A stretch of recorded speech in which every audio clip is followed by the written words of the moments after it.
En Suisse, la loi fédérale du 20 décembre 2024 sur la preuve d'identité électronique et les autres preuves électroniques, en abrégé loi sur l'identité électronique, suscite une certaine résistance.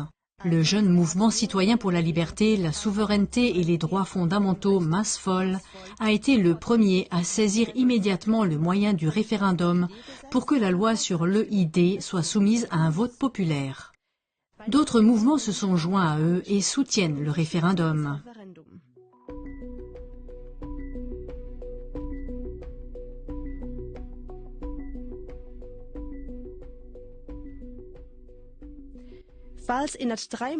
Si dans un délai de 3 mois, au moins 50 000 signatures de citoyens ayant le droit de vote en Suisse sont recueillies, le peuple suisse pourra se prononcer sur l'acceptation de la loi sur l'EID.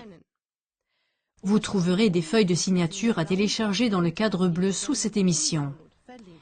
Les initiateurs remercient pour chaque signature jusqu'au 4 avril 2025.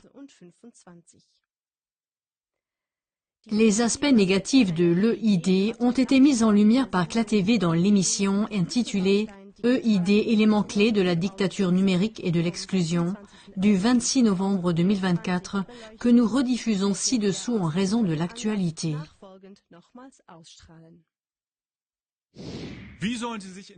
Comment s'identifier dans le monde numérique virtuel? Pour prouver votre propre identité, vous avez besoin de la carte d'identité EID. Le Parlement suisse reste lui aussi convaincu de cette nécessité d'une ID. À partir de 2026, l'EID devrait être disponible gratuitement en ligne et dans les bureaux des passeports. Elle serait comparable à la carte d'identité ou au passeport dans le monde physique. Pour l'instant, l'EID ne remplacera toutefois pas encore les deux documents. Bien qu'une version préliminaire de la loi sur l'EID ait été clairement rejetée par le peuple suisse lors de la votation du 7 mars 2021, 64,4%, la Berne fédérale propose une nouvelle édition de la loi sur l'EID. Cette ambition doit maintenant aboutir, bien que de nombreux problèmes de sécurité restent encore à résoudre. L'EID répond officiellement aux normes les plus élevées en matière de sécurité et de protection des données, promettons. La protection des données serait garantie par le fait que ce sont les utilisateurs et non l'État ou des tiers qui gèrent eux-mêmes leurs données et les conservent sur leur téléphone portable. La propagande ne promet que des avantages de l'EID. Elle est plus qu'une simple carte d'identité numérique. Elle doit également permettre de classer ou d'associer d'autres pièces d'identité, certificats, actes, permis de conduire et tickets de toutes sortes. Elle servirait de base d'identification lors de l'obtention de documents et de services officiels, ainsi que de biens et de services privés. Qui encourage l'introduction de l'EID? Des projets internationaux tels que Digital Identity 2020, en abrégé ID 2020, la stratégie numérique de l'UE, le Pacte for the Future et les 17 objectifs de durabilité de l'ONU, ainsi que ID 4D de la Banque mondiale encouragent la numérisation. Par exemple, l'organisation ID 2020, basée à New York, travaille à la création d'une identité numérique transnationale où toutes les informations sur chaque individu seraient rassemblées. Diplôme, preuve de vaccination, état des finances, comptes de réseaux comme Twitter ou Facebook, jusqu'aux données produites par le smartphone. Parmi les soutiens d'ID 2020 figurent Microsoft, l'Alliance Gavi pour les vaccins, la Fondation Rockefeller et l'International Rescue Committee. Parmi les partenaires de coopération figurent le gouvernement américain, la Commission européenne et le Haut Commissariat des Nations Unies pour les réfugiés, HCR. Quels sont toutefois les risques potentiels d'une EID? Elle conduit surtout à des saisies et à des enregistrements massifs de données biométriques. Il n'y a pas de sécurité absolue sur leur accès. Certains spécialistes en informatique sont convaincus que la sécurité absolue des données est une illusion. Les chercheurs en sécurité d'un club informatique, par exemple, ont réussi à faire échec aux méthodes courantes d'identification en ligne basées sur la vidéo. Pour ce faire, ils ont notamment eu accès au dossier médical électronique d'une personne test.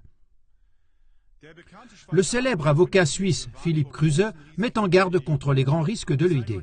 Ce n'est qu'une question de temps avant que des tiers non autorisés n'accèdent aux données biométriques, a-t-il ajouté. Les grandes entreprises pourraient obtenir des dérogations légales par la voie politique afin d'avoir accès aux données d'identification électronique de leurs clients. Des démarches concrètes seraient déjà en cours pour l'utilisation des données biométriques. Les aéroports et les compagnies aériennes souhaitaient utiliser la reconnaissance faciale pour accélérer les procédures. La conférence des directeurs cantonaux de justice et police voulait ainsi surveiller les supporters de sport. Le service de renseignement et diverses polices cantonales utilisent déjà des logiciels de reconnaissance faciale sans base légale. Les utilisateurs ne sont pas protégés contre le pouvoir de marché des grands groupes. La loi EID permet une technologie de base qui, combinée aux développements internationaux en cours, constitue une menace considérable pour les droits fondamentaux. L'EID, élément central des systèmes numériques? Très concrètement, il existe un risque que l'EID devienne l'élément clé central permettant de relier entre eux une multitude de systèmes numériques. Par exemple, avec un carnet de vaccination numérique, un passeport, une carte d'identité médicale, un permis de conduire, une carte d'assurance maladie, une carte de don d'organes, de la monnaie de banque centrale CBDC, des autorisations d'accès numérique et bien d'autres choses encore, jusqu'à un système de crédit social. Assemblez le puzzle pour former une image globale. Reconnaissez-vous la prison numérique d'un contrôle total sans faille qui se développe? Comme CLA-TV l'a déjà documenté dans de nombreuses émissions, un réseau de contrôle global est en train de se mettre en place, qui intervient profondément dans la vie de chaque individu. Ainsi, malgré les mesures de sécurité étant promises, le risque reste grand que l'EID devienne un outil supplémentaire de surveillance étatique et d'exploitation commerciale des données personnelles, jusqu'à devenir un système de crédit social à l'image de la Chine. Et pas seulement cela. Soyons clairs. L'élite au pouvoir du complexe numérico-financier n'a pas pour seul objectif le contrôle total. Celui qui ne suit pas sa volonté doit pouvoir être privé des libertés fondamentales les plus essentielles. Si vous n'êtes pas utile à l'élite dirigeante, vous pouvez facilement être éliminé de la vie publique. Nous vivons déjà à une époque où la protection des données et la liberté individuelle sont de plus en plus mises à mal. Il est vital que nous puissions voir les coulisses de ces technologies insidieuses. L'EID se révèle également être un loup déguisé en agneau. Gardez cette porte d'entrée fermée. Mettez-vous en réseau avec des personnes éprises de vérité et de liberté. Informez autour de vous en diffusant cette émission.